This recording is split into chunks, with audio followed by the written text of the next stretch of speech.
Hello friends, ఈరోజు చేయబోయేది కానాగంతలు చేపల వేపుడు. ఈ చేప చాలా బాగుంటుందండి. సముద్రం చేప ఒక 1/2 కేజీ చేప తెచ్చుకున్నాను. శుభ్రంగా క్లీన్ చేసుకొని వీడియోలో చూపిస్తున్న విధంగా ఘాట్లు పెట్టుకోండి.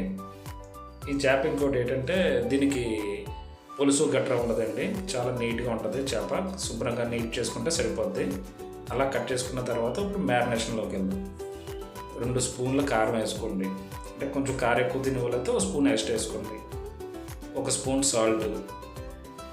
ఆల్రెడీ చేపలో ఉప్పు ఉంటుందండి, ఎందుకంటే సముద్ర చేప కదా, ఉప్పు ఎక్కువ ఉంటుంది. 1/4 టీ స్పూన్ పసుపు వేసుకోండి. 1 స్పూన్ ధనియాల పొడి, 1/2 టీ స్పూన్ జీలకర్ర పొడి. అంటే నేను మామూలుగా ప్యాకెట్లతో వేస్తున్నాను, మీరు కావాలంటే స్పూన్ రూపాయలు వేసుకోండి. నాకు అలవాటే కాబట్టి నేను ప్యాకెట్ రూపాయలు వేసేస్తున్నాను. 1 స్పూన్ గరం మసాలా, అంటే నేను చెప్పిన కొలతలతో వేసుకోండి. నేనంటే ప్యాకెట్లో వేసుకుంటాను కాబట్టి నాకు అలవాటు అండి ఇది. 1/2 teaspoon ginger garlic paste వేసుకోండి, అదండి అల్లం వెల్లుల్లి పేస్ట్. 2 స్పూన్ల బియ్యం పిండి వేసుకోండి. ఈ కార్న్ఫ్లవర్ మైదా పిండి వేస్తారండి, అది వేయకండి, ఆరోగ్యానికి మంచిది కాదు. 1 నిమ్మ చెక్క కూడా వేయండి. వేసిన తర్వాత కొన్ని నీళ్ళు వేసి శుభ్రంగా కలపండి. కలిపితే అంతా మిక్స్ అవుతుంది.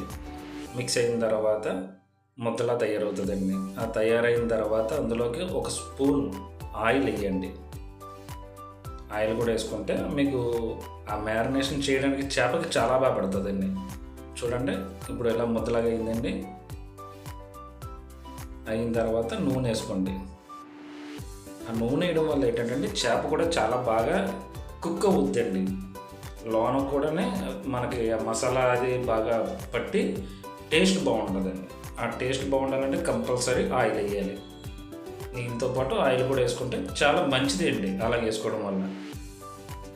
నెక్స్ట్ ఇవ్వండి, చేపలకి నేను పట్టించిన విధంగా శుభ్రంగా ఆ గీతలు పెట్టాను కదండి, ఆ గీతల్లో కూడా శుభ్రంగా పూయండి. ఆ పూయడం వల్ల లోనకు కూడా వెళ్తుంది మసాలా. శుభ్రంగా అలా మ్యారినేట్ చేసి ఒక అరగంట పక్కన పెట్టండి. చేపలకి మసాలా బాగా పట్టుద్ది.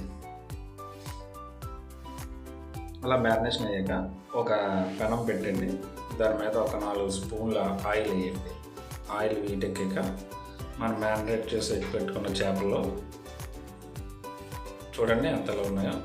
ఇప్పుడు అవి తీసి డైరెక్ట్గా పెనం మీద వేయండి. అలా వేసాక నేను 2 వేసి కాలుస్తున్నాను, అంటే 4 వేసేయడం వల్ల ఇబ్బంది అయిపోద్ది. ఆ 2 అయితే కొంచెం ఫ్రీగా ఉంటుంది, బాగా కూడా వేగుతాయి. అలా వేగిన తర్వాత మనం ఒక 10 నిమిషాలు లో ఫ్లేమ్లోనే వేపాలండి, హై ఫ్లేమ్ పెట్టకూడదు. అలా పెట్టడం వల్ల చేపలు మాడిపోతాయి, ఆ మాడిపోతే టేస్ట్ మారిపోద్ది. అలాగే ఒక 10 నిమిషాలు లో ఫ్లేమ్లో వేపాక చేపల్ని తిప్పండి. తిప్పి అటు ఇటు తిప్పి కాల్చుకుంటే మీకు చేప కూడా బాగా కుక్ అవుతుంది, టేస్ట్ కూడా చాలా బాగుంటుంది. చూడండి వీడియోలో చూపించిన విధంగా నేను 4 చేపలు కూడా శుభ్రంగా ఫ్రై చేశాను. చూశారు కదా, అలాగా గోల్డెన్ బ్రౌన్ కలర్ వస్తుంది. అలాగ వచ్చాక మీరు ఇంకా చేప వేగిపోయినట్టేనండి, లోన కూడా ఉడికిపోద్ది. ఇంకా మీరు దింపేసుకోవచ్చు. చాలా టేస్టీగా